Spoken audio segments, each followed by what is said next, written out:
12వ అధ్యాయం దాని కూడా టైటిల్ ఇచ్చాము. యోదయ సమరయ దేశాల సంఘము టైటిల్ ఇచ్చుకున్నాము. ఆ రెండో ప్రధాన భాగంలో మనం ముగించుకున్నాం. ఇక మూడో ప్రధాన భాగం ఉన్నది 13 నుంచి 28 అధ్యాయాలు ఉండగా దాని కూడా టైటిల్ ఇచ్చాము. కానీ అన్యుల దేశాలలో సంఘం, లేదంటే బూది గంధముల వరకు సంఘం, లేదంటే అపోస్తలుడైన పౌలు గారి ప్రయాణాలు టైటిల్ ఇచ్చుకుని మూడో ప్రధాన భాగంలో మన ధ్యానం కొనసాగుతుంది. మూడో ప్రధాన భాగం ఉన్నది 13 నుంచి 28 అధ్యాయాలు ఉండగా మన ధ్యానము 18వ అధ్యాయంలో కొనసాగుతుంది. అపోస్తలుల కార్యములు 18వ అధ్యాయం. మొత్తం మనకి 28 వచనాలు మనకు కనబడుతున్నాయి. అపోస్తలుల కార్యం 18వ అధ్యాయం మొత్తం 28 వచనాలు. దీనిని 4 భాగాలుగా 4 సంగతులుగా విభజించుకొని మన ధ్యానాన్ని ప్రారంభించుకున్నాం. దాంట్లో 18వ అధ్యాయము మొదటి 17 వచనాలు ఉన్నది మొదటి సంగతి. దానికి టైటిల్ కూడా రాసుకున్నాము, కొరింథీయుల పరిచర్య మరియు సమస్య. అంతవరకు మనం ధ్యానించాము. అపోస్తలుల కార్యములు 18వ అధ్యాయం. మీరు ఆ రోజు రాలేదు, ఒకరోజు మీరు రాలేదు. అపోస్తలుల కార్యం 18వ అధ్యాయం మొదటి 17 వచనాలు మొదటి సంగతి రాసుకున్న టైటిల్ కొరింథీయుల పరిచర్య మరియు సమస్య. రెండో సంగతి అన్నది 18 నుంచి 22 వచనాలు. అపోస్తలుల కార్యములు 18వ అధ్యాయం 18 నుంచి 22 వచనాలు రెండో సంగతిగా రాసుకున్నాము. దానికి ఒక టైటిల్ రాద్దాము, అంతియోకుకు తిరిగి వచ్చిన పౌలు గారు. అంతియోకు, అపోస్తలుల కార్యం 18వ అధ్యాయం 18 నుండి 22 వచనాలు రెండో సంగతి రాసుకోవాల్సిన టైటిల్, అంతియోకుకు తిరిగి వచ్చిన పౌలు గారు. అంతియోకయ లేదా అంతియోకుకు లేదా అంతియోకయకు తిరిగి వచ్చిన పౌలు గారు అని కూడా రాసుకోవాలి. 18వ అధ్యాయం 18 నుంచి 22 వచనాలు ప్రారంభిద్దాము. మొదటి 17 వచనాలు పౌలు గారు ఆయన ఎక్కడికి వచ్చారంటే ఆయన మరి ఏథెన్స్ నుండి కొరింథుకు వచ్చి పరిచయం చేశాడు. ఒకసారి చూడండి, మ్యాప్లో చూడండి. ఆయన ఏథెన్స్ అనేది పౌలు గారు ఏథెన్స్ నుంచి ఆయన ఎక్కడ వచ్చారంటే కొరింథుకు వచ్చి పరిచయం చేశాడు. కనుక ఏథెన్స్ నుంచి కొరింథుకు వచ్చి పరిచయం చేశారు. కనుక మొదటి 18వ అధ్యాయం మొదటి 17 వచనాల్లో ఈ యొక్క కొరింథులో పరిచయం జరిగింది, సమస్య కూడా ఏర్పడింది. నెక్స్ట్ పౌలు గారు కొరింథు నుంచి ఎక్కడ పోతున్నాడో 18వ అధ్యాయం మనం 18వ వచనం మనం గమనించామంటే 18వ అధ్యాయం మొదటి 17 వచనాల్లో పౌలు గారు కొరింథులో ఉన్నాడు. ఇప్పుడు ఆ కొరింథు నుంచి ఎక్కడ పోతాడు 18వ వచనం చదువుదాము. పౌలు ఇందును ఒక దినమున అక్కడ ఉన్న తరువాత సహోదరులను సెలవుచ్చుకొని తనకు మొక్కుబడి ఉన్నందున కేంద్రీయంలో తల వెంట్రుకలు కత్తిరించుకొని వాడేమి సిరియాకు బయలుదేరెను. ఆ ప్రిస్కిల్ల అప్పుల అనువారు అతనిద్దరు కూడా వెళ్ళి వారు ఎఫెసుకు వచ్చినప్పుడు వారిని అక్కడ విడిచిపెట్టి తాను మాత్రము సమాజ మందిరంలో ప్రవేశించి యూదులతో తర్కించుచుండెను. వారి యొక్క కొంతకాలం ఉండమని అతని వేడుకలుగా అతని గొప్పగా ప్రభు చిత్తమైతే మీ అందరూ తిరిగి వస్తుందని చెప్పి వారి యొక్క సెలవు ఉంచుకొని వాడేకి ఎఫెసు నుండి బయలుదేరాను. 22 తర్వాత కైసరయేయును దిగి యెరూషలేముకు వెళ్ళి సంఘపు వారిని కుశలమడిగి అంతియోకయకు వచ్చాను.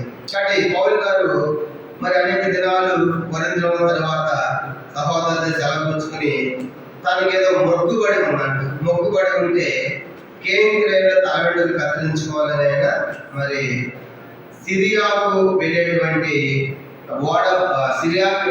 ఓడ ఎక్కి పౌలు గారు బయలుదేరారు. వాళ్ళతో పడి వస్తున్నారంట. అప్పుల్లో ప్రిస్కిల్లాలు కూడా పౌలు గారితో వచ్చారు. కానీ వచ్చినప్పుడు పౌలు గారు చేసిన వారిని ఎఫెసులో విడిచిపెట్టారు. చూడండి ఒకసారి వాళ్ళ ప్రయాణం మనం చూసినప్పుడు కొరింథు నుంచి వాళ్ళు బయలుదేరినప్పుడు చూడాలి. ఇక్కడ కొరింథులో పౌలు గారి కొరింథు నుంచి వచ్చినప్పుడు కేంద్రీయ కనబడుతుంది కదా. ఈ కేంద్రీయ పౌలు గారికి ఏదో మొక్కుబడి ఉందంట. ఏం మొక్కుబడి అంటే అది తల వెంట్రుకలు. కనుక అంటే తల వెంట్రుకలు మొక్కవచ్చా అనే ప్రశ్న చాలా మంది మనకు ఉండవచ్చు. కాబట్టి తల వెంట్రుకలు మొక్కవచ్చు. కానీ మేము కూడా మన మెదక్లో ఉంది కానీ వెంట్రుకలు ఇస్తాను. ఆంధ్రకి అయితే విజయవాడ దగ్గర గొడవలో ఉంది కనుక మరేమో వేరే మన అక్కడ ఇస్తాను, లేదా వేళాంగని ఉంది చెన్నైలో ఆడిపోతారని మనం కూడా వెంట్రుకల మొక్కలే చేయము. పౌలు గారు వెంట్రుకలు మొక్కవడం అంటే నిజంగా వెంట్రుకలు మొక్కోవాలి ఇవ్వాలి అనే ఉద్దేశం కాదు, కానీ వేరే వాళ్ళ గురించి ఇట్లాంటి పని పౌలు గారు చేయవలసి వస్తుంది. ఉదాహరణగా మరి 15వ అధ్యాయంలో మనకు ఒక సంగతి జరిగింది. 15వ అధ్యాయంలో సున్నతి అవసరం లేదని చెప్పేసి 15వ అధ్యాయంలో సున్నతి అవసరం లేదని చెప్పి పెద్ద పంచాయతీ జరిగింది. అయితే 16వ అధ్యాయంలో పౌలు గారు తిమోతికి ఏం చేయించాడు? సున్నతి చేయించాడు. 15వ అధ్యాయంలో సున్నతి వద్దనుకున్నాము, 16వ అధ్యాయంలో సున్నతి చేశాడు. అంటే యూదులు వేరే వారిని బట్టి సున్నతి చేయవలసి వచ్చింది, కానీ పౌలు గారు ధర్మశాస్త్ర ప్రకారం సున్నతి చేయాలని ఆశ పౌలు గారిలో లేనిదిగా మనకు కనబడుతుంది అనమాట. అలాగే ఇక్కడ మనం చూసినప్పుడు కూడా వేరే వారిని బట్టి ఆయన వెంట్రుకలు ఇవ్వడం అంటే అక్కడ ఏదో ప్రాబ్లం పౌలు గారికి ఉంది కాబట్టి దాన్ని బట్టి వేరే వారిని బట్టి వెంట్రుకలు కత్తిరించుకున్నాడని మనం అనుకోవాలి. కానీ కనుక మనం కూడా పోయి పౌలు గారికి కూడా మొక్కుంది కాబట్టి అని మనం కూడా వెంట్రుకలు ఇస్తామని మెదడుతో వేయడానికి మేము కొడదల మాటకు మొక్కకూడదు. కనుక పౌలు గారు దేవునికి కావాల్సింది వెంట్రుకలు కాదు, ఏం కావాలి? దేవునికి హృదయం కావాలి. ఏం కావాలంట? కాబట్టి పౌలు గారు ఇది వేరే వారిని బట్టి మనం జరిగి చేసేది అనుకోవాలి, కానీ ఆయన మొక్కుకోవడానికి మనం అనుకోవడానికి మనకు వీలేదు అన్నమాట. కాబట్టి కేంద్రీయ తలగడలు కత్తిరించుకొని అక్కడ ఓడ ఎక్కి ఆయన ఎక్కడ పోయింది పోవాలంట సిరియాకు వెళ్ళాలి. ఇంకా మనం డీటెయిల్గా తెలుసుకోవాలంటే ఈ యొక్క నా వెంట్రుకలను కత్తిరించే దాని గురించి సంఖ్యాకాండము మరి 6వ అధ్యాయం తర్వాత చదవని రాసుకుని అక్కడ ఆ వెంట్రుకల గురించిన ప్రస్తావన పూర్తిగా మనకు ఉంటుంది. కనుక అది పుట్టిన మొదలుకొని నాదులు చేయబడిన వాడు, దేవుడు ప్రతిష్ఠ అయిన వారి మీద మంగళకత్తి వేయకూడదు, తల వెంట్రుకలు కత్తిరించకూడదని మనం చూస్తాం. అలాగే మనం చూసినప్పుడు అక్కడ పౌలు గారు వేరే వారిని బట్టి ఆయన అక్కడ మరి వెంట్రుకలు కత్తిరించుకుంటాడు, కానీ అది ఒక ఆచార్యాన్ని పౌలు గారు చేస్తాడు అనుకోవడానికి వీలు. అలాగే మొత్తాన్ని వాడు ఏం చేశారంటే ఇప్పుడు అందరూ చూడండి, ఇప్పుడు వాళ్ళు ఈ యొక్క కొరింథీ నుంచి కేంద్రానికి వచ్చారు. ఇది ఓడలే అన్నమాట. ఇక్కడ ఓడ ఎక్కి సరిగ్గా సిరియా అంటే అత్యంత ఇది కదా, కనుక సిరియా దేశం ఇక్కడికి వెళ్ళేటువంటి ఓడ ఎక్కారు అనమాట. కనుక ఇక్కడ నుంచి ఈ సముద్ర మార్గంగా సిరియా బయలుదేరుతారు వాడు. ఆయన మధ్యలో జరిగిందంటే వీళ్ళు కేంద్రీయ నుంచి వాళ్ళు ఎబేసుకు వచ్చారంట. మరి ఆ వాడి మధ్యలో ఎబేసుకు వచ్చారు పౌలు గారు. ఈ ఎబేసు ప్రాంతంలో ఎవరు వదిలిపెట్టాడు? ఆపల పరిస్థితి లాగి ఎబేసులో వదిలిపెట్టి ఆయన వాళ్ళు కూడా అక్కడ కొంతకాలం అంటే లేదు, కుదరదు, నాకు అర్జెంట్ పడుతుందండి పౌలు గారు, ఇప్పుడు కుదరదు, మరోసారి వస్తానంటే ఎబేసులో వదిలిపెట్టి అక్కడ నుంచి ఆయన ఎక్కడ పడంటే ఆయన కైసరే వాడని ఇక్కడ ఇక్కడ దిగాడు. మళ్ళీ అక్కడ వాడేకి ఎబేసులో వాడేకి కైసరే వాడని దిగి ఇక్కడ యెరూషలేము సంఘం ఉంది. సంఘం వాళ్ళు ప్రశ్నలు అడిగి అంటే వాళ్ళ బాగోగులు తెలుసుకుని అక్కడి నుంచి ఆయన సిరియాలోని అంతియోకయకు వచ్చాడు అన్నమాట. ఇది 18వ అధ్యాయం. కానీ వాళ్ళు కొరింథీ నుంచి కేంద్రీయకు వచ్చారు. కేంద్రీయులు పౌలు గారు వెంట్రుకలు కత్తిరించుకున్నాడు. అక్కడి నుంచి పౌలు అప్పుల పిస్తకాలు బయలుదేరి ఎఫెసుకు వచ్చారు. కానీ ఎఫెసులో అప్పుల పిస్తకాలు వదిలిపెట్టి పౌలు అక్కడి నుంచి ఆయన కైసరేకి వచ్చాడు. వాడికి కైసరేలో దిగాడు. ఇక్కడ కనుక యువత దేశం ఇక్కడ యెరూషలేము సంఘం ఉంది. సంఘం వారి పురుషుల ప్రశ్నలు అడిగితే వాళ్ళ యోగక్షేమాలు తెలుసుకుని అక్కడి పౌలు గారు సిరియా దేశంలో ఎక్కడ వచ్చాడు? ఆయన అంతియోకయకు వచ్చాడని మనం చూసాం. మరి పౌలు గారు ఎక్కడ ప్రారంభించాడు ప్రయాణము? ఎక్కడ ప్రారంభించాడంటే అంతియోకయను ప్రారంభించాడు. మళ్ళీ ఎక్కడికి వచ్చాడు? అంతియోకయకు వచ్చాడు. దీంతో మనకి పౌలు గారు 2వ సువార్త ప్రయాణము ముగింపు. కనుక అక్కడి నుంచి బయలుదేరాడు ఆయన 2వ ప్రయాణం. మళ్ళీ తిరిగి అక్కడికి వచ్చి ముగించాడు. ఇది 2వ సువార్త ప్రయాణం ముగింపుగా మనం రాసుకోవాలి. 2వ ప్రయాణం ఎక్కడ ప్రారంభమైంది? 15వ అధ్యాయము 40తో ప్రారంభమైంది. 2వ ప్రయాణం అన్నది అపోస్తలుల కార్యములు 15వ అధ్యాయం 40 వచనంతో ప్రారంభమైన 2వ ప్రయాణము ఎక్కడ ముగిసింది? 18వ అధ్యాయము 22వ వచనంతో 2వ సువార్త మిషనరీ ప్రయాణం ముగింపుగా చూస్తాం. 15వ అధ్యాయం 40తో ప్రారంభమైన ప్రయాణము 18వ అధ్యాయము 22వ వచనంతో ముగిసినట్టుగా మనకు కనబడుతుంది. అయితే మొత్తము ఈ ప్రయాణం సుమారుగా 2800 మైళ్ళు కనుక దూరం వచ్చేసి 2800 మైళ్ళ దూరం ఇది. సుమారుగా 2.5 సంవత్సరాలు పట్టింది. కాలం వచ్చేసి కాలము 2.5 సంవత్సరాలు కనుక దూరం వచ్చేసి 2800 మైళ్ళు దూరము. కాలం వచ్చేసి సుమారుగా 2.5 సంవత్సరాలు పట్టిందిగా మనకు కనబడుతుంది. దీంతో మరి అపోస్తలుడైన పౌలు గారి రెండవ సువార్త ప్రయాణ ముగింపు మనం చూస్తాం. అదే చదవండి 19 నుంచి 18వ అధ్యాయము. వారి ఎఫెసులోకి వచ్చినప్పుడు అతను వారు అక్కడ విడిచిపెట్టిన డబ్బుల క్రిస్తులను వదిలిపెట్టి తాను సమాజం ముందు ప్రవేశించి యూదులతో తర్కించాడు.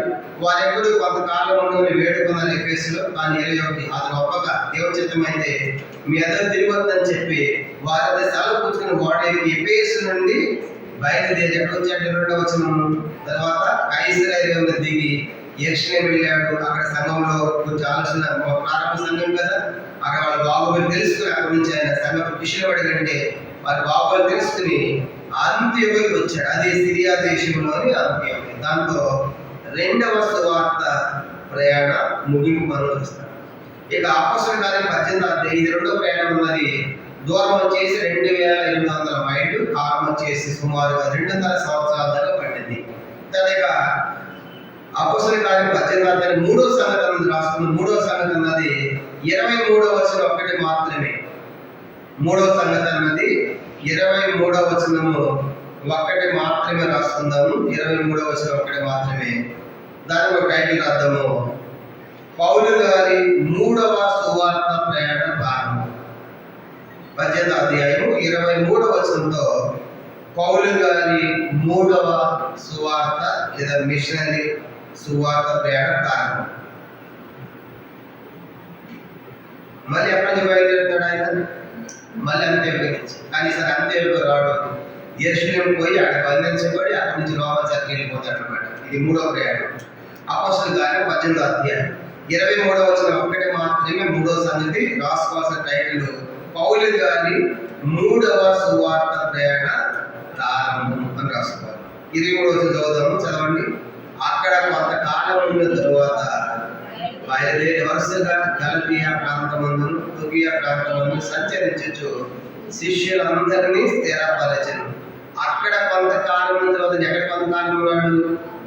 అంత్యోకియలో కొంతకాలం ఉన్న తరువాత బయలుదేరుతాడు. మళ్ళీ బయలుదేరి గలతీయ ప్రాంతమందు, పుగియ ప్రాంతం. చూడండి మ్యాప్లో ఆ గలతీయ పుగియ ప్రాంతం చేసినప్పుడు అనమాట. ఇక్కడ కొంతకాలం ఉంది గలతీయ ప్రాంతము, ఇటువంటి పుగియ కూడా. కనుక మన బైబిల్ మ్యాప్లో ఉంటుంది పుగియ. గలతీయ ప్రాంతాలు, పుగియ ప్రాంతాలు సంచరిస్తారనమాట. ఇది 3వ ప్రయాణము. అంత్యోకి బయలుదేరుతున్నాడు. ఈ గలతీయ ప్రాంతము, ఈ పుగియ ప్రాంతాలు సంచరిస్తున్నాడు. ఇది 23వ వచనం మాత్రమే. ఇక 4వ సంగతి రాసుకున్నాము. అపోస్తలుల కార్యం 18వ అధ్యాయం 24 నుంచి 28 దాకా 4వ సంగతి. అపోస్తలుల కార్యములు 18వ అధ్యాయం 24 నుంచి 28 దాకా 4వ సంగతి రాసుకుందాము. రాసుకోవాల్సిన టైటిల్: అపోల్లో గారి పరిచర్య. అపోల్లో గారి పరిచర్య అని రాసుకోవాలి. అపోల్లో గారి పరిచర్య. అపోస్తలుల కార్యములు 18వ అధ్యాయం 24 నుంచి 28 దాకా 4వ సంగతి అపోల్లో గారి పరిచర్య. ఒకసారి మొత్తం చదివేద్దాం. 24 నుంచి 28 దాకా చదివేద్దాం. చదవండి. అలెగ్జాంద్రియ వాడిన అపోల్లో ఒక యూదుడు ఎఫెసులోకి వచ్చెను. అతని విద్వాంసుడును లేఖనములందు ప్రవీణుడై ఉండెను. అతను ప్రభు మార్గ విషయమై ఉపదేశం పొంది తన ఆత్మ యందు వివరపడి యోహాను బాప్తిస్మం మాత్రమే తెలుసుకునేవాడైనను యేసుక్రీస్తు సంగతి వివరముగా చెప్పి బోధించు సమాజ మందిరంలో ధైర్యంగా మాట్లాడ ఆరంభించారు.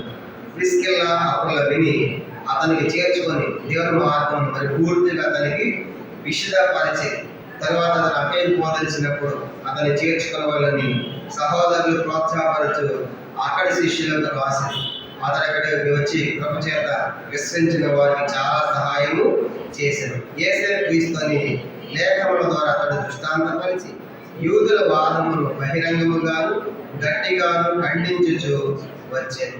24 చూడండి. అలెగ్జాంద్రియ వాడైన అపోల్లో, ఆయన సొంత ఊరు ఏంటంటే సొంత పట్టణము అలెగ్జాంద్రియ. ఏంటంట తెలుగులో అలెగ్జాంద్రియ, ఇంగ్లీష్లో అలెగ్జాంద్రియ. మ్యాప్లో చూడండి ఎక్కడ ఉంది అది.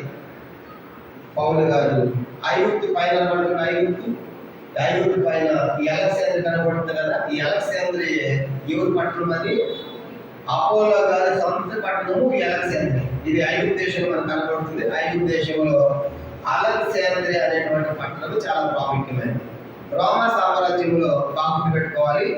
ఇదంతా రోమా సామ్రాజ్యం. రోమా సామ్రాజ్యంలో వాళ్ళకి 3 ముఖ్యమైన పట్టణాలు ఉంటాయి. కనుక 3 ముఖ్యమైన పట్టణాలు. చూడండి, మొదటిది రోమ్. అలా రోమ్ ఉంటుంది కదా, ఇది రాజధాని అన్నమాట. రోమా సామ్రాజ్యానికి ఇది చాలా ముఖ్యమైన స్థితి. కనుక రోమా మొదటిగా మనకు ఉన్నది, మొదటి ప్రాముఖ్యమైన పట్టణం, నగరం. రెండవది అలెగ్జాండ్రియా మనకు కనబడుతుంది. మూడవది అంతియోకియా. ఈ 3 కూడా రోమేకి చాలా ముఖ్యమైన పట్టణాలు. కనుక చెప్పండి ఏంటంటే రోమా సామ్రాజ్యానికి 3 ముఖ్యమైన పట్టణాలు. మొదటిది ఏం చెప్పండి? Rome city. రెండవదిగా అలెగ్జాండ్రియా. మూడవది వచ్చేసి అంతియోకియా అని మనం చూడాలి. కనుక అంతియోకియా. తర్వాత ఈ అలెగ్జాండ్రియా అనే పేరు ఎందుకు వచ్చిందంటే అలెగ్జాండర్ పేరు మీద అలెగ్జాండర్ వచ్చింది. అలెగ్జాండర్ అనగా గ్రీకు వీరుడిగా పేరుగాంచాడు కదా, గ్రీకు సామ్రాజ్య వీరుడిగా పేరుగాంచిన అలెగ్జాండర్ మీదే అలెగ్జాండ్రియా లేదా అలెగ్జాండర్ అనే పేరు వచ్చింది. థెస్సలోనిక ఎవరి మీద చెప్పుకున్నాం? థెస్సలోనిక పేరు అలెగ్జాండర్ గారి యొక్క సహోదరి పేరు మీద థెస్సలోనిక వచ్చింది. ఫిలిప్పి అనే పట్టణం ఎలా వచ్చిందని చెప్పుకున్నాము? అలెగ్జాండర్ గారి యొక్క తండ్రిని బట్టి ఫిలిప్పి అనే పేరు కాబట్టి అతని తండ్రి ఆ పేరును బట్టి ఫిలిప్పి అనే పట్టణం వచ్చింది. అలెగ్జాండర్ యొక్క సహోదరి పేరు థెస్సలోనిక కాబట్టి ఆ పేరు మీద థెస్సలోనిక అనే పట్టణం పెట్టారు. అలాగే ఇక్కడ అలెగ్జాండర్ అంటే అలెగ్జాండర్ పేరు మీద ఈ పట్టణానికి అలెగ్జాండర్ అనే పేరు వచ్చిందిగా మనం చూస్తాం. ఈ రోమా సామ్రాజ్యంలో 3 ముఖ్యమైన పట్టణాలు. మొదటిది రోమ్ చాలా ముఖ్యమైనది. రెండవదిగా ఈ అలెగ్జాండర్ ముఖ్యమైనది. మూడవదిగా అంతియోకియా పట్టణాలు రోమా సామ్రాజ్యానికి చాలా ముఖ్యమైన పట్టణాలు ఉంటాయి. అయితే ఈ యొక్క అలెగ్జాండ్రియా గురించి, అంటే అపోలో గారి పట్టణమైన అలెగ్జాండ్రియా లేదా అలెగ్జాండ్రియా గురించి 7 ప్రాముఖ్యమైన సంగతులు చెప్పాలి. ఆ పట్టణం యొక్క ప్రాముఖ్యత ఎంత గొప్పదో మీకు 7 సంగతులు చెప్తాను. కనుక అవి రాసుకోవాలి. ఏమని రాసుకోవాలంటే అలెగ్జాండ్రియా లేదా అలెగ్జాండ్రియా సంబంధించిన 7 ప్రాముఖ్యత పట్టణం యొక్క 7 సంగతులు మనం చూద్దాం. మొదటి సంగతి అలెగ్జాండ్రియా గురించి రాసుకోవాల్సిన మొదటి సంగతి, రోమా సామ్రాజ్యంలో 2వ అతి ప్రాముఖ్యమైన పట్టణం ఇది. రాసుకోవాలి. రోమా సామ్రాజ్యంలో అలెగ్జాండ్రియా అన్నది 2వ ప్రాముఖ్యమైన పెద్ద పట్టణం. మొదటిది రోము, రెండవది ఇది. కాబట్టి రోమా సామ్రాజ్యంలో 2వ అతి ప్రాముఖ్యమైన పట్టణం అలెగ్జాండ్రియా. రాసుకోవాలి. రోమా సామ్రాజ్యంలో 2వ అతి ప్రాముఖ్యమైన పట్టణం. మొదటిదేమో రోమ్, రెండవది ఇదనమాట. ఈ 2 మొదటి సంగతి. కనుక కాబట్టి ఇచ్చిన సాదాసీద పట్టణం కాదు. రోమా సామ్రాజ్యంలోనే 2వ ప్రాముఖ్యమైన పెద్ద పట్టణంగా పేరుగాంచింది. ఇక 2వ సంగతి రాసుకుందాం అలెగ్జాండ్రియా గురించి. ఇక్కడ ఒకే భాష, ఒకే దేశస్తులు ఉంటారు. కనుక అలెగ్జాండ్రియాలో ఒకే భాష మాట్లాడేవాళ్ళు, ఒకే దేశస్తులు ఉండేవాళ్ళు కాదు. దాని ఇంగ్లీష్లో కాస్మోపాలిటీ సిటీ అంటారు. కాస్మోపాలిటీ సిటీ అంటే హైదరాబాద్ ఎట్లాంటిది? హైదరాబాద్ కూడా ఇక్కడ ఒకే భాష ఉందా? ఇక్కడ చూడండి, కనుక ఒకే దేశస్తులు ఉన్నారా? చాలా దేశం. ఇది కూడా హైదరాబాద్ కాస్మోపాలిటీ సిటీ అనమాట. ఇక్కడ కూడా ఒకే భాష ఉండదు, ఒకే దేశస్తులు ఉండదు. చాలా రకాల దేశస్తులు ఉన్నారు, చాలా భాషలు మాట్లాడేవాళ్ళు కనబడతారు.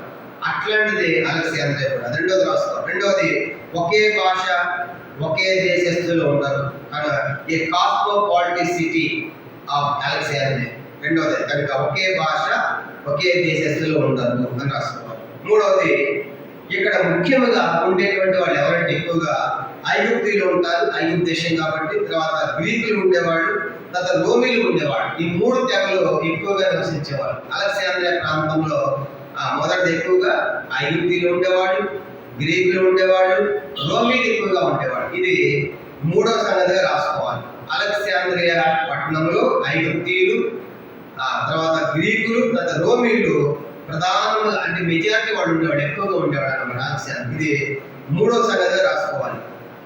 ఇక 4వ సంగతి అన్నది, ఈ ముగ్గురు కూడా ఎక్కువగా 1/4 వంతు కంటే ఎక్కువ మంది యూదులు ఉండేవాళ్ళు. వీళ్ళందరూ కూడా 1/4 కనుక 1/4 వంతు మెజారిటీలో యూదులు ఎక్కువగా కనబడతారు. కనుక అది గుర్తుపెట్టుకొని రాసుకోవాలి. 4వ ఎక్కువ మంది యూదులు ఉండేవారు. 1/4 వంతు కంటే ఎక్కువ మంది ఉండేవాళ్ళు. కనుక అది 4వ సంగతిగా రాసుకోవాలి. తర్వాత పాత నిబంధన హీబ్రూలో రాయబడింది కనుక పాత నిబంధన బైబిల్ కనుక హీబ్రూలో ఉండేది. అప్పట్లో ప్రాంతీయ భాష హీబ్రూ అనేది ఒక ప్రాంతీయ భాష ఉండేది. అట్లాంటిది ఐదో సంగతి రాసుకోవాలి. ఐదవది క్రీస్తు 250లో ఈ బైబిల్లో ప్రాంతీయ భాష అయిన హీబ్రూ భాషలో నుంచి గ్రీకు భాషలో అనువదించారు. ఇది ఐదో సంగతి రాసుకోవాలి. గ్రీకు భాష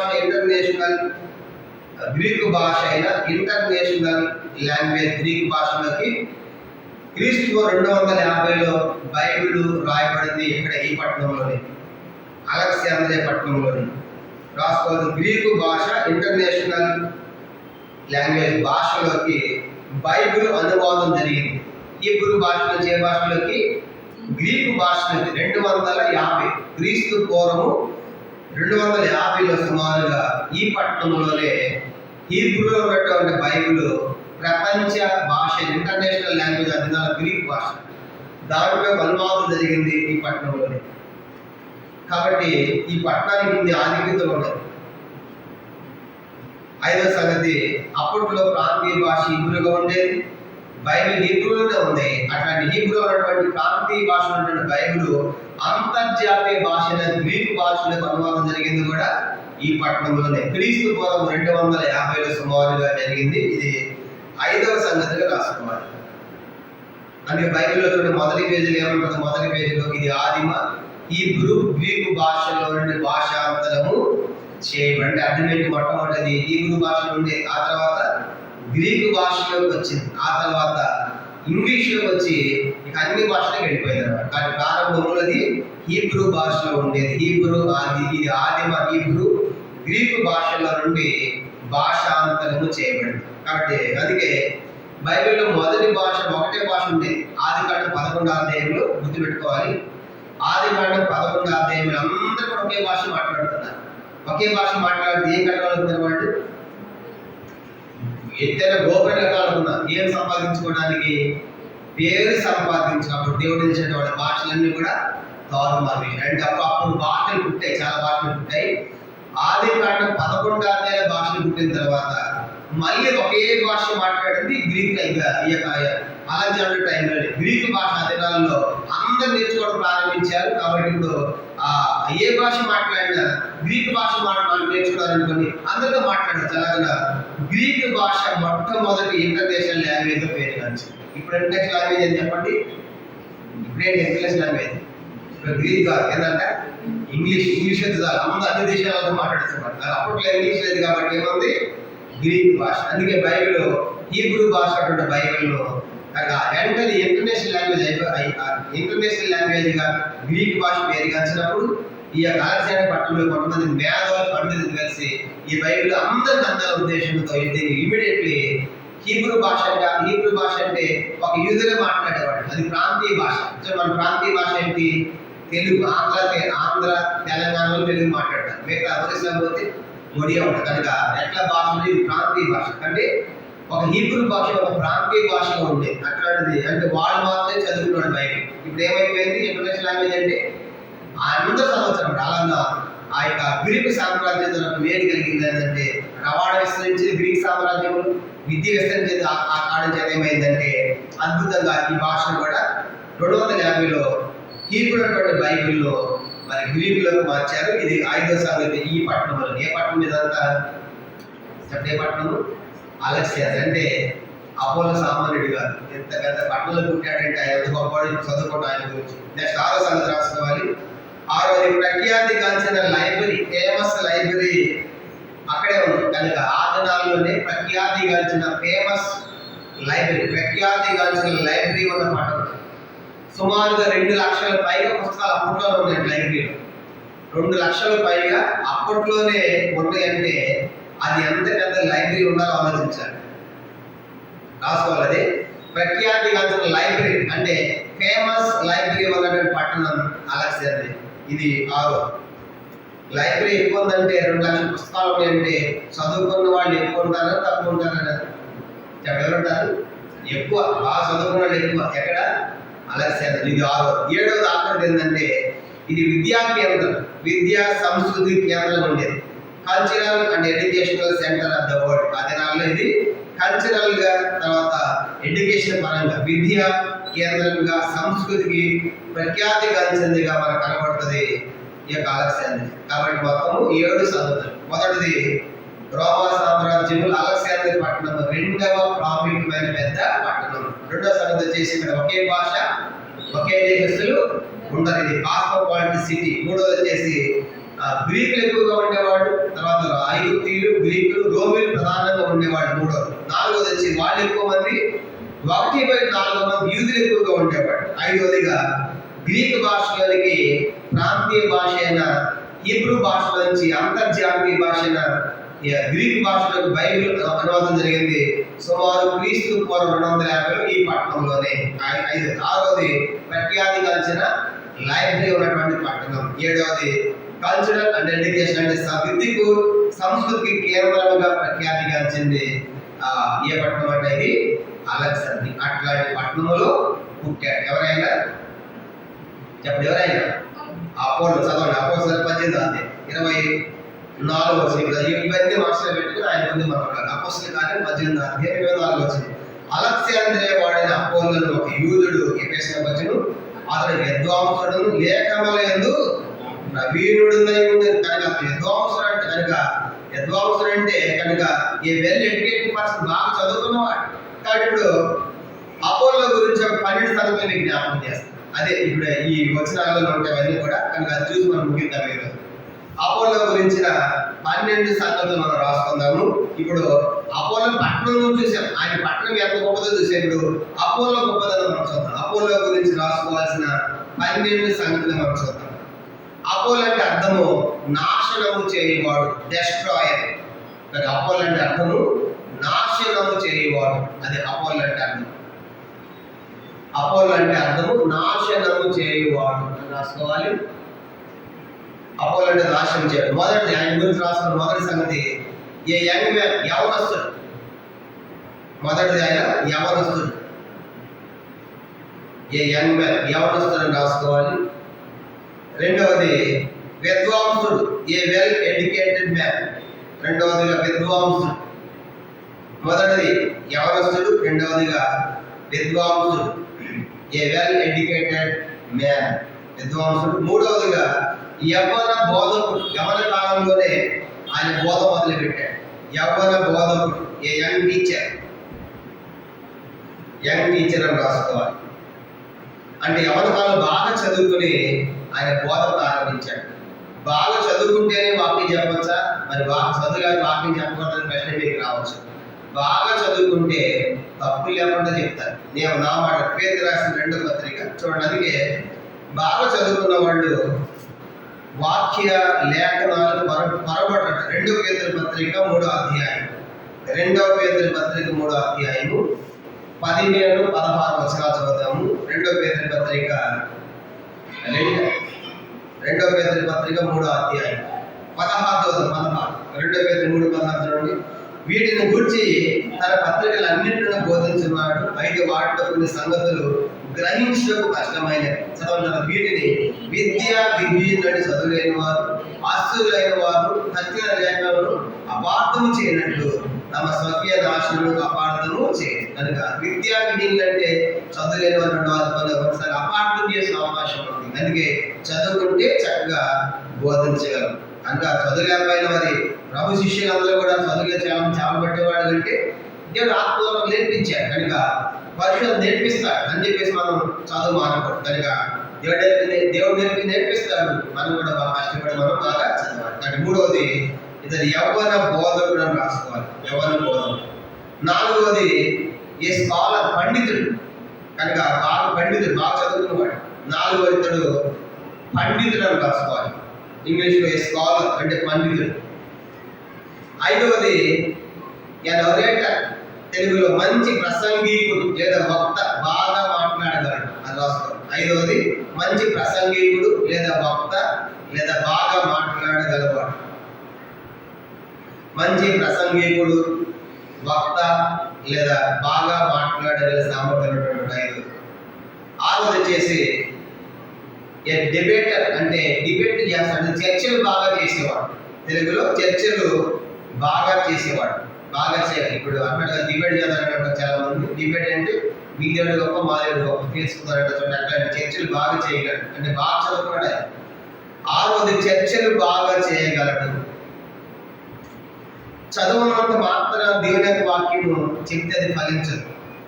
చదువు ఉంటే ఉండొచ్చు, కానీ చదువున్నప్పుడు కూడా ఆత్మ సహాయము ఆత్మ భారము లేకుండా ఎంత చదువున్నా అది ఫలించదు. అది ఇంత లోపల ఏమన్నట్టు మనసు 25 అధ్యాయం అపోస్తలుల కార్యం 18:25. అతను ప్రభు మార్గ విషయం ఉపదేశం పొంది తన ఆత్మ యందు తీవ్రపడి అమాడుతున్న ఆత్మ ఏమన్నా ఆయనకి ఎంత చదువుకున్నప్పుడు కూడా ఆత్మలో తీవ్రత ఉండాలి, ఆత్మలో భారం ఉండాలి. పరిచయం చేసినప్పుడు నా చదువు బాగుంది కాబట్టి నేను బాగా చెప్తానని వెళ్ళామనుకోండి, ఆయన కార్యం జరగదు. దానికి ఎంత బాగా చదువుకున్నా ఆత్మ తీవ్రత ఆత్మ భారంతో మనం వెళ్ళాలి. అది అపోలో మనకు కనబడుతుంది. ఇది 6వ సంగతి. 6వది రాస్తున్నాం కదా, కనుక ఇతడు చర్చలు బాగా చేయగలరు. 7వది వచ్చేసి ఇతడు తగ్గింపు గలవాడు. 7వది ఏమని రాస్తున్నారు ఇతని గురించి? తగ్గింపు గలవాడు. 7వదిగా a very good humble man, కనుక చాలా తగ్గింపు కలిగినటువంటి వాడు. 7వదిగా తగ్గింపు కలిగినటువంటి వాడు. తగ్గింపు కారణం ఎలా చెప్పగలము అంటే, ఈయన వాక్యం చెప్తున్నప్పుడు అపోలో ప్రిస్కిల్లాని ఎక్కడ ఉందని చెప్పుకున్నాం. పౌలు ఎక్కడ వదిలిపెట్టాడు వాళ్ళని? పౌలు గారు అపోలో ప్రిస్కిల్లాని ఎక్కడ వదిలిపెట్టి వెళ్ళాడు అని మాట్లాడాడు. ఇప్పుడే చెప్పారు. ఎఫెసులో వదిలిపెట్టాడు. ఈ ఎక్కడికి వచ్చాడు? 24వ వచనంలో 24వ వచనం అలెగ్జాండర్ ఆయన పట్టణం ఎలా వస్తుంది, కానీ ఎక్కడ వచ్చాడు ఆయన? ఎఫెసుకు వచ్చాడు. ఎఫెసుకు వచ్చినప్పుడు ఎఫెసు ఆల్రెడీ ఎవరు ఉన్నారు? అపోలో ప్రిస్కిల్లాలు ఉన్నారు. ఎందుకంటే అపోలో ప్రిస్కిల్లాకి వాక్యం కొద్దిగా తెలుసా బాగా తెలుసా? చెప్పండి. బాగా తెలుసు. ఎవరి దగ్గర ఉన్నారు వాళ్ళు? అది చెప్పండి. మరి పౌలు గారి దగ్గర ఉంటే సగం వాక్యం తెలిసింది, ఆయన ప్రసంగికుడైంది కాబట్టి వాక్యం బాగా తెలుసు. ఎవరికి? అపోలో ప్రిస్కిల్లాలు బాగా తెలుసు. ఎందుకంటే పౌలు గారి దగ్గర అన్ని తెలుసుకున్నారు. ఇప్పుడు ఆ దగ్గర తెలుసుకుని ఆయన మధ్యలో ఎపిస్ వదిలిపెట్టి వెళ్ళిపోయాడు. ఈయన ఎపిస్కి వచ్చాడు. ఎపిస్కి వస్తే ఈయన బాగా చదువుకున్నాడు, కానీ ఏంటి సగం వాక్యమే తెలుసు. ఇంకేం తెలుసు అంట? సగవాక్యం అంటే ఏంటి? యోహాను బాప్తిసం దాకా మాత్రమే తెలిసేదానికి. ఆ మాట 25వ వచనం 25 చూద్దాం. 25 చదవండి. అది ప్రభు మార్గ విషయం ఉపదేశం పొంది తన ఆత్మ యందు తీవ్రపడుతుందా? యోహాను బాప్తిసం మాత్రమే తెలుసుకున్న వాడను యేసు బుద్ధి సంగతి వివరముగా చెప్పి బోధించే సమాజం అందరూ ధైర్యముగా మాట్లాడ ఆరంభించను. తీసుకెళ్ళి అప్పుడులా విని అతన్ని చేర్చుకొని దేవుని మాట మరి పూర్తిగా అతనికి విషదపరిచి ప్రధానం చూడాలి. ఇతనికి ఏ బాప్తిసం చేశాడంట? యోహాను ఏమని చెప్పాడు? యోహాను నేను మీకు మారు మనసు నిమిత్తమై నేలలో మీకు బాప్తిసం ఇస్తానని చెప్పాడు. తదిగో మాట చెప్పాడు, నా వెనక వచ్చేవాడు నాకంటే శక్తివంతుడు, ఆయన మీకు నేలలో దేవుడు ఇస్తాడు బాప్తిసం, పరిశుద్ధాత్మలు ఇస్తాడని చెప్పాడు. అంటే తనకి ఏం తెలియదు? పరిశుద్ధాత్మ బాప్తిసం వచ్చేటువంటి వాక్యం బోధ ఆ అప్పుడు తెలియదు. అంటే యోహాను బాప్తిసం మాత్రమే తెలుసు, కానీ యేసు గురించి కూడా తెలుసు, కానీ యోహాను బాప్తిసం మాత్రం దాకా అనిపోయాడు. కానీ అపోలో ప్రిస్కిల్లాకి ఏం తెలుసు? యోహాను బాప్తిసం తెలుసు, నెక్స్ట్ పరిశుద్ధాత్మ బాప్తిసం కూడా తెలుసు. ఈయన వాక్యం బోధిస్తూ ఉంటే ఎంత అందరికీ ఎంత చక్కగా చెప్తా ఉన్నాడు. కనుక మంచి బోధకుడు, మంచి అవసరం అని చెప్పేసి మధ్యలో ఆపు ఏం చెప్తున్నావు కనుక నీకు యోహాను బాప్తిసం దాకా తెలుసు, మిగతా మాకు తెలుసు అని అనుకోండా మీడియా ధైర్యం దాకా విని ఒక ఇలాంటి మంచి ఎవరి బోధన మనకు దొరికాడు. ఇతను కనుక మనం పూర్తిగా చెప్పామనుకో పూర్తి సంగతి ఇంకా బాగా చెప్పగలని చెప్పేసి వీళ్ళు చేసినట్టు అది అయిపోయిన తర్వాత ఆయన దగ్గరికి ఆయన చేర్చుకొని వీళ్ళు మిగతా సువార్త కానీ సగం సువార్త అని తెలుసు, మిగతా పూర్తి సువార్త చెప్పారు ఆ అపోలో ప్రిస్కిల్లా చెప్పారు. ఇప్పుడు అపోలో ప్రిస్కిల్లా ఏం పని చేసేవాడు చెప్పండి? ఏం పని చేసేవాడు? ధ్యానాలు పెట్టేవాడు. ఇప్పుడు ధ్యానాలు పెట్టేవాడు మంచి పండితుడికి సార్ మాటలు చెప్తామంటే అప్పుడు మీరంతా నా హైటెక్ బీటెక్ నా రోటెక్ నా చదివేస్తున్నారు అన్నారు. ఎవరు? అపోలో. కానీ అపోలో తగ్గించుకునే ఉన్నాడు.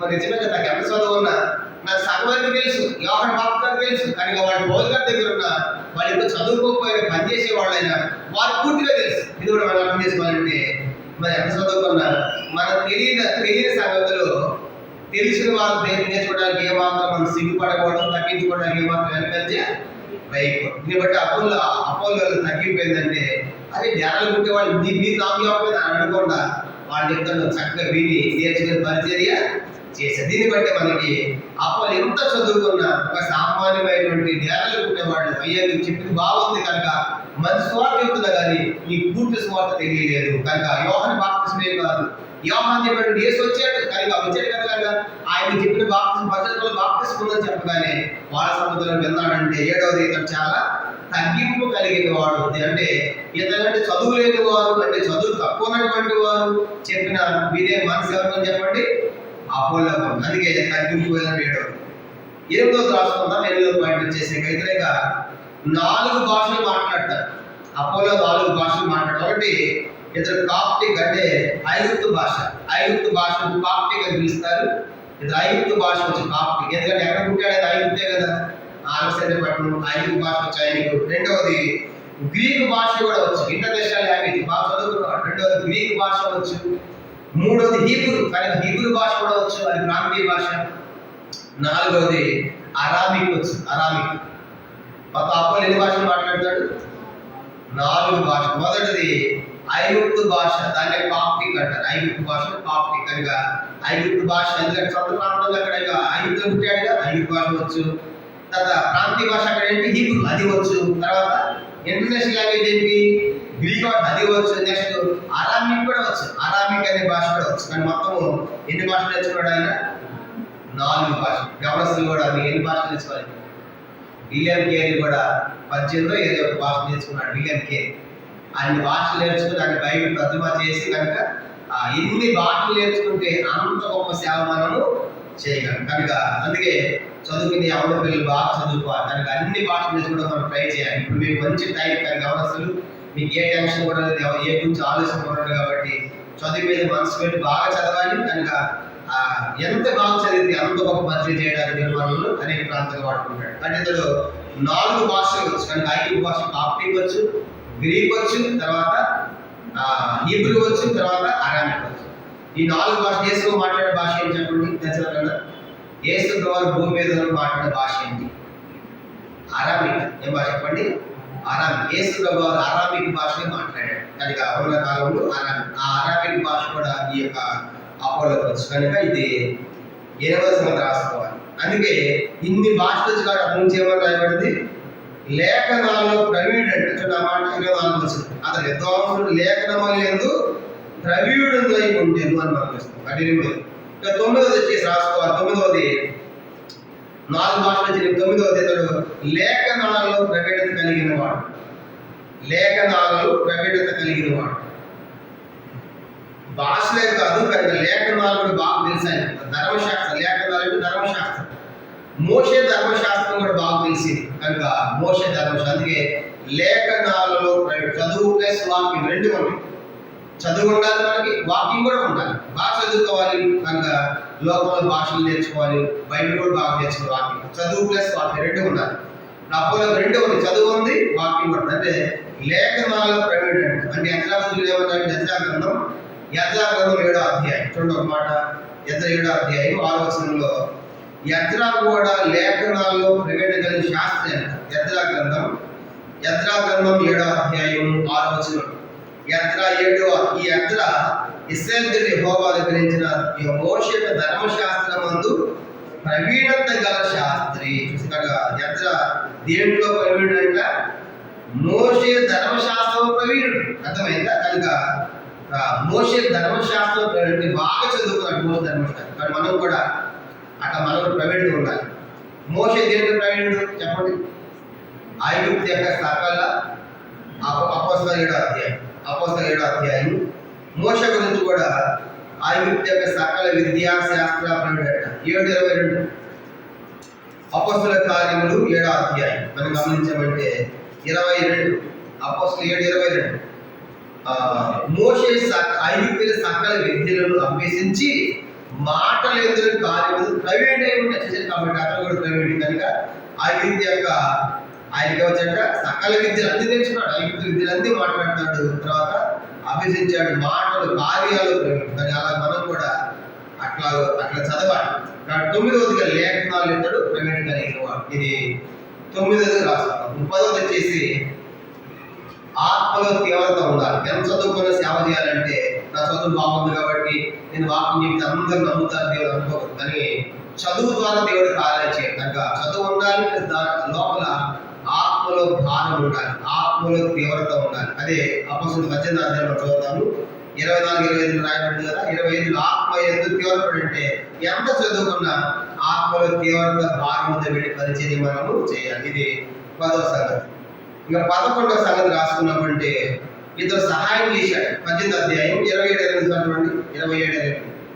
నుంచి ఫిజికల్ అతను విని అతను చేర్చుకొని దేవుని మార్గం మరి పూర్తిగా అతనికి విషయం అంటే పూర్తి స్వార్థ చెప్పారు. నీకు సగమే తెలిసి అయ్యా, మిగతా మరి పరిశుద్ధులు బాప్తిసం ఉండదని చెప్పేసి పూర్తి స్వార్థ చెప్తే విన్నాడు. తర్వాత 27 తర్వాత అతడు ఆకైతే బోధించినప్పుడు అతను చేర్చుకున్న వాళ్ళని సహోదరులు ప్రోత్సాహపరచు అక్కడ శిష్యులకు రాసింది. అతనికి వచ్చే కృప చేత విశ్వసించిన వారికి చాలా సహాయం చేశాడంటే డబ్బు సహాయం కాదు, కానీ వాక్య సహాయం. ఆ ప్రాంతానికి ఇతడు సహాయం స్వచ్ఛందంగా సహాయం చేసినవాడు.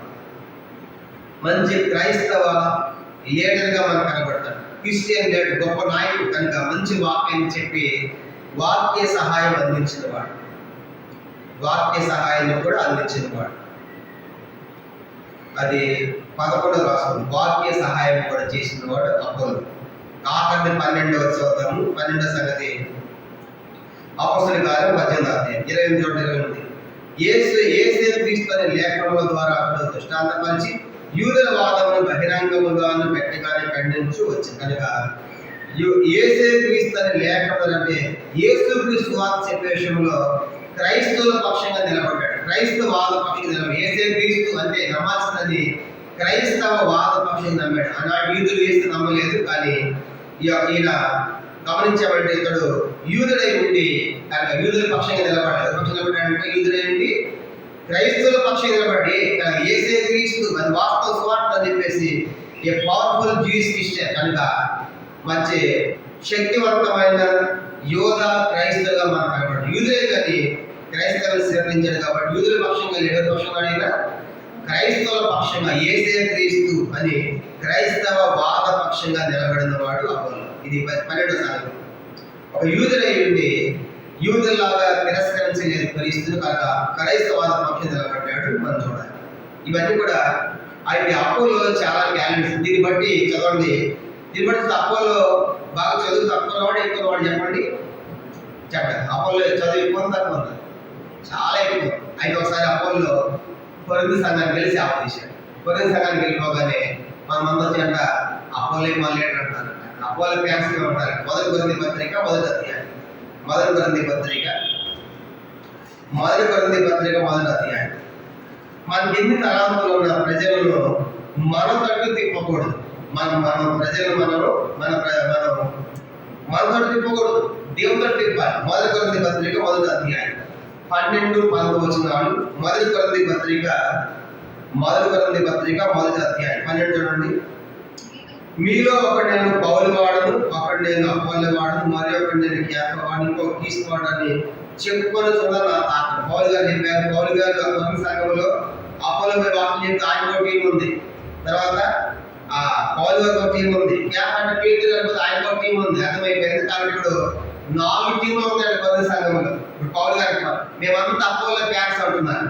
నేను అతని బయట షెడ్కి వెళ్తే ఒక ఆయన చదివాడు, అన్న మీ ఫ్యాన్ అన్న మీ ఫ్యాన్ అంటాడు. నేను నా ఫ్యాన్ కాదు, బంధువుల ఫ్యాన్ అని చెప్పి అంటే అందుకేంటంటే వాకి బాగా ఎక్కువ వాళ్ళు చెప్పండి. అభిమానం ఉంటుంది. దురభిమానం ఉండకూడదు. దేవుని గట్టిగా ప్రేమించాడు. అర్థమైంది. ఇప్పుడు అపోలో తప్పు కాదు, ఇది సంఘము తప్పు. సంఘం బలహీనత చెప్పలేదు. అపోలో నాతో తిరగదని చెప్పలేదు. అబ్షాలోము లాగా దావీదు లోపల ఉంటే అయ్యా మా నాయన మీకు న్యాయం చేయట్లేదు, దావీదు నన్ను రాసి పెట్టుకున్నారంటే నేను మీకు మంచి న్యాయం చేస్తాను. తిరిగారంటే వచ్చిన వాళ్ళందరూ కూడా అబ్షాలోము దగ్గర తిరిగి కన్నీరు రాజు చేయాలి. అర్థమైంది. అలా అబ్షాలోము ప్రజలను తనతో తిరుగుతున్నారు. ఇప్పుడు అపోలో అటువంటి వాడు కదా. అపోలో ఇప్పుడు ఈ సంఘానికి వాక్యం చెప్తే అపోలో టీవీ ఏర్పడింది. ఇప్పుడు అపోలో గారికి బాధ ఉంటుందా, సంతోషం ఉండాలి చెప్పండి? సంతోషం ఉంటుంది. సంతోషం దేవుని మహిమ ఉంటుంది. మనకే సంతోషమే. నా టీం ఒకటి ఉంది అక్కడ అనుకుంటాను. కానీ అపోలో గారు కష్టం. అది పౌలు గారు ఏమన్నా తెలుసా?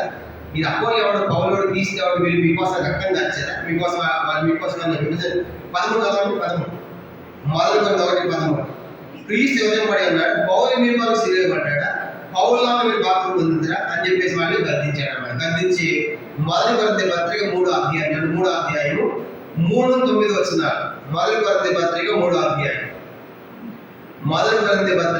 అధ్యాయం 3-9 దాకా నేను చదువుతున్నాను. అప్పుల గురించి ఏమి చెప్తున్నాడు? మొదటి కొరింథీ 3వ అధ్యాయం 3 నుంచి, మీరు ఒకడు నేను పౌలు వాడను మరి ఒకటి నేను అపోలో వాడను అని చెప్పినప్పుడు మీరు ప్రకృతి సంబంధమైన మనుషులు కాదు. ఆయన మా సేవకుడు మాటి మనం అనుకోండి, మీరు ఆత్మీయులు కాదు, మీరు ప్రకృతి సంబంధులే. ఎందుకు? 4వ వచనం 5వ వచనం, అపోలో ఎవడు పౌలు ఎవడు? పరిచారకులు, వాళ్ళకి పరిచారకులే కదా. ఒక్కొక్కరికి ప్రభువును అనుగ్రహించిన ప్రకారం వారి ద్వారా ప్రభువులు వాడుకున్నాడు. 6వ వచనం, నేను నాటిది నీ అపోలో నీళ్లు వృద్ధి కలిగిసిన వాడు దేవుడే, కాబట్టి వృద్ధి కలిగే దేవుళ్ళని కానీ నాటు వాళ్ళనైనను నీళ్లు పోయి వాళ్ళైనా ఏది లేదు. నాటు వాడను నీళ్లు పోయేవాడు ఒక్కడే, ప్రతివాడు తాను చేసిన కష్టం కలిది జీతం పుచ్చుకొనును. మేము దేవుని జతపని వారమై ఉన్నాము, మీరు దేవుని వ్యవసాయ గృహమునై ఉన్నారు. కాబట్టి మీరు ఇట్లా విభజింపబడవద్దు. కనుక ఆయన సేవకులుగా మీ మధ్య రావచ్చు, కానీ కనుక వాళ్ళు మీకు అభిమానులు ఉండకూడదు, వాళ్ళు మీకు ఫ్యాన్స్ ఉండకూడదు. కనుక వాళ్ళ పరిచారకులు వాడు అంతే పౌలు గారు వాళ్ళకి గద్దిస్తారు. గద్దించి ఏమంటాడు? 4వ అధ్యాయం 6వ వచనం, మొదటి కొరింథీ 4వ అధ్యాయం 6వ వచనం, సహోదరులారా మిమ్మల్ని చూచి లేఖనందు రాసిన సంగతులు అతిక్రమకూడదని నేర్చుకొని మీరు ఒకరి పక్షమున మరి ఒకరి మీద ఉప్పొంగి ఉన్నట్టు ఈ మాటలు మీ నిమిత్తమే నా మీదను అపోలో మీద సాదృశ్యంగా చెప్పి ఉన్నారు. సాదృశ్యం చెప్పేటప్పుడు ఇక్కడ అపోలో ప్రస్తావన తీసుకొస్తాడు పౌలు గారు. అంటే పౌలు గారికి అపోలో మీద కోపం లేదు కనుక ఇప్పుడు సంఘం తప్పు అపోలోది కాదు, సంఘం తప్పవదంటే కొరింథీ సంఘాన్ని తప్పు అర్థమైందా? కనుక సేవ వచ్చిపోతూ ఉంటారు కనుక, కానీ సేవకులు అభిమానులు చేసిన జ్ఞాన సభాషణ చేసిన సంఘం కనుక ఇది అపోలో తప్పలేదు. అందుకే ఒకసారి పౌలు గారు పిలిచి, అపోలో మీరు పోయి కొరింథీ సంఘంలో వాకింగ్ చెప్పి రావాలి అన్నాడు. మనం ఏం చేస్తాం చెప్పండి? మన దేశం వాళ్ళు చాలా మంది అక్కడ ఉన్నారనుకోండి, మన టీం ఉందనుకో, మనం ఏం చేస్తాం? గెంతులు వేసుకుని ఎదురు కూడా నేను పోతానన్నా మా వాళ్ళకి చాలా మంది ఉన్నారు. కానీ మేము పోతే కొత్త విశ్వాసం చాలా మంది ఉంటారు. అవసరం మనం ఏం చేస్తాం? నేను చెప్పించున్నాను, నేను వస్తాను, ఫోన్ చెప్పించి నేను వస్తాను, విదేశాన్ని మనం చెప్పించుకుని మరి అర్థమయ్యేలా అపోలో గారి పౌలు పిలిచి దాని కొరింథీ సంఘానికి వాకింగ్ చెప్పారు అపో అన్నాడు. ఇప్పుడు అపోలోకి టీం ఆల్రెడీ ఉందా లేదా అని చెప్పండి? ఉంది. పోమంటే పోవచ్చు, పోకూడదు. మనది ఏం చేసాం చెప్పండి? వాళ్ళ దగ్గరికి బాగున్నాడు మా పాసాన్ని వెళ్ళొచ్చు, అక్కడ ఎంతమంది బాగున్నారు గెలిపేసి వెళ్ళిపోతే అర్థమైందంటే మన టీం అక్కడ ఉంది, మన సంబంధించిన ఉందా లేదా. కానీ పౌలు గారు అపోలో ఎవరు తెలుసా? పౌలు గారు నేను అడగపోతే వాళ్ళు దేవుని చోట్ల ఎవరు వస్తున్నారు? నలుగురు తరగతి సంఘానికి పోను. ఎంతమంది వస్తారు అపోలోకి? అంటే అపోలో ఉద్దేశం ఏంటి? నా తోటి వాళ్ళు తిరగకూడదు. ఎవరితో తిరగాలి చెప్పండి? మొదటి కొరింథీ పత్రిక 16 అది చెప్పడానికి ఇదని చెప్పాను. మొదటి కొరింథీ 16 ఏమంటాడు? కొరింథీ పత్రిక రాస్తే మీ దగ్గర అపోలో రానంటున్నాడయ్యా, ఎందుకంటే మీరంతా దేవునితో తిరగట్లేదు, అందుకే ఆయన రానంటున్నాడు, నేను బతిలాడలో పోనంటాడు ఆయన. మొదటి కొరింథీ 16 మొదటి కొరింథీ పత్రిక 16 వచ్చిన 16-12 చదవండి. సహోదరుడు అపోలోను గురించి సంగతి ఏమనగా అతని సహోదరుడు కూడా మీ ఇద్దరికి వెళ్ళవలేదు, చాలా బతిమాలు ఉంటుంది. ఏ సంఘానికి మధ్య రాస్తుంది? కొరింథీ సంఘానికి. మీ సంఘానికి వెళ్ళమని సహోదరుతో పాటు చాలా బతిమాలుతున్నా. ఎవరి గురించి ఎవరు వెళ్ళాలని? అపోలో పోవాలి. కానీ ఏమంటున్నాడు? ఇప్పుడు వచ్చిన అతనికి ఎంత మాత్రం మనస్సు లేదు, వీలైనప్పుడు వచ్చులే అన్నాడు. ఇప్పుడు అది మనసు లేదంట చెప్పండి. అపోలో అడిగింది పౌలు గారు పిలిచి చాలా మంది పోతున్నారా, నువ్వు కూడా పోయి వాకింగ్ చెప్పినప్పుడు కానీ మనసు లేదు పౌలు గారు. ఎందుకు చెప్పండి? అక్కడ ఎవరున్నారు? వాళ్ళంటే ఎవరు చూస్తున్నారు చెప్పండి? నన్ను చూస్తున్నారు. అందుకే నాకు ఆ సంఘం అవుతుంది. నాకు వాళ్ళంటే ఎవరు చూడాలి? నేను బాగా చదువుకున్నానని, బహుశా బాగా వాక్యం చెప్తున్నానని అపోలో నాకు ఇష్టం అన్నట్టుగా వాళ్ళని నాతో తిరుగుతాడు. కాబట్టి ఇప్పుడు నాకు మనసు లేదు, బాగా పోతలే అన్నాడు. మనమైతే చెప్పండి, మనమైతే చెప్పాల్సిన అవసరం చెప్పకపోయినా కూడా చెప్పించుకుని మరీ ఎందుకంటే మన కూడా అందరంటే మనం ఆడుతాడు అక్కడ కూడా మనడు అపోలో. అర్థమైంది? అంటే అపోలోకి ఇప్పుడు తప్పు అపోలోది కదండి. ఎవరు తప్పు? సంఘం తప్పు. కనుక అపోలో ఆయన తప్పేమో ఆయన వాకి చెబుతున్నాడు కనుక ఆయన ఫ్యాన్స్ నా ఫ్యాన్స్ అవ్వడం అనేది చెప్పలేదు కదా, కానీ వీడికి చెప్పించుకున్నాడు. అర్థమైనా? అలా ఎదుగుతుంది మీరు తప్పుగా సంబంధలే అని పౌలు గారు మంచి సాక్ష్యం ఇచ్చాడు. మీ మధ్యకి ఆయన ఇప్పుడు రావాలని మనసు లేదంట, ఎందుకంటే మీరంతా అపోలో టీం అయిపోయారు ఫ్యాన్స్ అయిపోయారు కాబట్టి నాకు సంఘం వద్దులే ఉంటున్నాడు అని చెప్పి అది చెప్తా అపోలో గురించి మంచి సాక్ష్యం కూడా మరో పౌలుగా రాస్తారు. తీతు పత్రిక చదువు ముగిద్దాం ఈ రోజుకి. తీతు పత్రిక 3వ అధ్యాయం. ఇంకో సంగతి కూడా చెప్పాడు పౌలు గారు. ఈ అపోలో గురించి చదువు చూసి ముగిద్దాం. తీతు పత్రిక 3వ అధ్యాయం 13వ వచనం. ఎక్కడ తీతు పత్రిక? కొత్త నిబంధన, పాత నిబంధన? కొత్త నిబంధన చెప్తున్నారా? కొత్త నిబంధన. తీతు పత్రిక 3వ అధ్యాయం 13వ వచనం. తీతు పత్రిక 3:13 చదువుదాము. ధర్మశాస్త్రి ఏదైనా జ్ఞానాలను అపోలోను శీఘ్రముగా సాగను, వారికి ఏమీ తక్కువ లేకుండా చూడు. తీతుకి ఈ పత్రిక రాస్తా. ఈ పత్రిక క్రేతులో తీతు ఉన్నప్పుడు ఈ తీతు పత్రిక రాశాడు. క్రేతు అనే ప్రాంతంలో తీతు ఉన్నప్పుడు రాశాడు. తీతు నీ దగ్గర అపోలో వస్తే ఎట్లుస్తా ఆయనకి ఏమీ తక్కువ లేకుండా చూసుకోండి. ఇది మంచి సాక్ష్యమా చెడ్డ సాక్ష్యం చెప్పండి. జాగ్రత్త. అపోలో వస్తాడు దగ్గరికి, ఆయనకి ఏమి తప్పు చేయకుండా చూసేవాళ్ళంటే వాళ్ళు మంచి సాక్ష్యం. అపోలో అని చెప్పడం మంచి మన ఊరు కూడా చెప్పాలి. మొదలు బాబు చూసుకెళ్ళి మంచివాళ్ళే కానీ వాళ్ళకి తక్కువ చేయాలని చెప్పాలి. కానీ వాడు వస్తా చాలా డేంజర్ కనుక కనిపెట్టండి అట్లా విషయాలు నాకు చెప్పండి. అర్థమైందా? వాళ్ళకి వాడు చెప్పాలి. ఏం చెప్పండి, అపోలోకి సాక్ష్యం ఉంది, నీ దగ్గరికి వస్తాడు, నువ్వు చాలా జాగ్రత్తగా ఏమి తక్కువ లేకుండా చూసుకుంటే అపోలోకి మంచి సాక్ష్యం. అపోలోకి మంచి తలాంతులు ఉన్నాయి, తర్వాత మంచి సాక్ష్యం ఉంది, తర్వాత మంచి సేవ చేయాలి, మంచి చదువు ఉంది, మంచి తగ్గింపు ఉంది. ఇన్ని టాలెంట్స్ ఉన్నప్పుడు కూడా ఆయన ఎక్కడ కూడా ఆయన ఎక్స్పోజ్ కాదు. నేను కనపడాలి, అందరూ నాతోటి తిరగాలని చెప్పేసి ప్రజలు తనతో లేదు. అవసరమైతే తనకు వచ్చిన అవకాశాలు వదులుకున్నాడు. బదులు సగం నిలబడి కూడా ఆయన వెళ్ళలేదు. అట్లా మనం కూడా మంచి అపోలోలాగా బాగా చదువుకోవాలి. అపోలోకి మంచి తగ్గింపు కలిగి గొప్ప సేవ చేయడానికి మనకు సహాయం చేయాలి. దీనికి అపోస్తల కార్యంలోని 18వ అధ్యాయం మనకు సమానం. ప్రభు చిత్తమైతే 18వ అధ్యాయం మొత్తము 4 సంగతులు. మొదటి సంగతి కొరింథీయుల పరిచర్య మొదటి సమస్య రాసుకున్నాము. 18 నుంచి 22 వచ్చిన 2వ సంగతి ఏమన్నా అంత్యోకు తిరిగి వచ్చిన పౌలు గారు. 23వ వచ్చిన ఒక్కటే మాత్రమే 3వ సంగతి. 3వ సువార్త ప్రయాణం ప్రారంభము. 24 నుంచి 28 దాకా 4వ సంగతి అపోలో గారి పరిచర్య. దీంతో అపోస్తల కార్యంలోని 18వ అధ్యాయం మనకి సమానం. కనుక ప్రభు చిత్తమైతే 19వ అధ్యాయం మనం ప్రారంభించాలి. మోకరించండి, ప్రార్థన చేస్తుంది. ప్రార్థన.